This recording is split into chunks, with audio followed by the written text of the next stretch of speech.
everyone, I'm Jeff Munroe from Middlebury, continuing on through the Collector's Tour. It's late afternoon on October 3rd, 2024. Yesterday I was at dust collector number 2, one of the very first that I deployed back in June of 2011.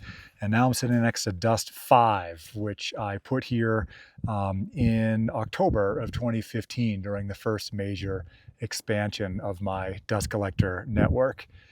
I was thinking on the way up here that I gave a little overview a couple days ago about how important dust deposition is for the formation of a well-developed and fertile alpine soils. And yet in many of the videos, I'm just sitting in a rock field, and you might be wondering exactly where all that soil is. Dust 5, I think, is a good location in which to explain to you that you can have it both ways. You can have a really rocky alpine landscape coexisting with well-developed and fertile alpine soils. And the way that happens is through the formation of a really interesting and kind of peculiar landscape that is common in alpine mountain environments, which is called patterned ground.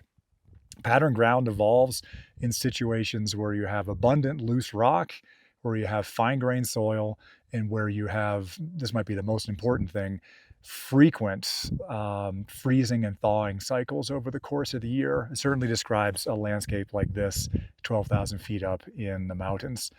Every time the ground freezes and then thaws again, the rocks and the soil get pushed around a little bit by the expanding of the water turning into ice. And the magnitude or the amount that the rocks are pushed is slightly different than the soil. So if you do this thousands and thousands and thousands of times over geologic time, actually what can happen is that the rocks get concentrated in one place and the soil gets concentrated in another. The rocks essentially get ejected from the soil-rich areas. At the landscape scale, what this results in is locations or zones or domains which are dominated by rocks with almost no soil, and they're coexisting with areas that are dominated by soil with still some rocks, but far, far, far fewer rocks. On a sloping surface, this takes the form of alternating stripes, essentially, of stone-rich areas and stone-poor areas. On my way up here, actually, I was able to take advantage of this by trying to hike as much as possible on the relatively stone-poor soil stripes and avoiding the really, really rocky stone stripes. In a flat to gently sloping area, this patterned ground takes the form of almost like a fishnet or a lace curtain draped across the landscape, where these slender domains that are rich in rocks enclose areas that are rich in soil. And on the flattest landscapes, where rocks are most abundant, actually you can end up with a rock field that just has these small, completely isolated islands of soil almost floating in it. That's certainly the case here. Dust 5 is located right at the edge of one of these soil-dominated ovals.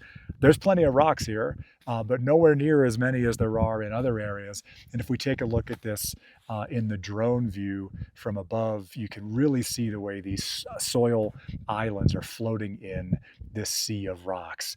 This is an interesting feature of alpine landscapes, certainly, but it's also important for how these systems function geoecologically or hydrologically. The open work areas of rocks allow really cold winter air to penetrate into the ground and facilitate the formation of permafrost. These soil areas store a lot of carbon. Water percolating through the rocks is actually a quick way to get down into the shallow aquifer. Certainly when these features are active, there's a feedback essentially between the disturbance of this surface through that frost action and what can and cannot grow on top of it, what can handle that level of disturbance essentially. So ultimately, patterned ground is an important component of alpine settings like this. Most of the soil, which is concentrated in this little island where I'm sitting, is dust derived. I did work at a slightly different site in the Uintas years ago where I dug soil pits in the center of these features and showed actually that you can go down a meter or more. It's a really surprisingly well-developed soil with high fertility, which is not what you would expect maybe in the middle of a rock field. So pattern ground, dust, it's all connected. I need to get to work on emptying dust 5.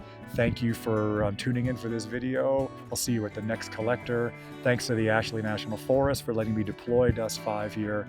And thanks as always to the National Science Foundation for their support of the Dust Squared project.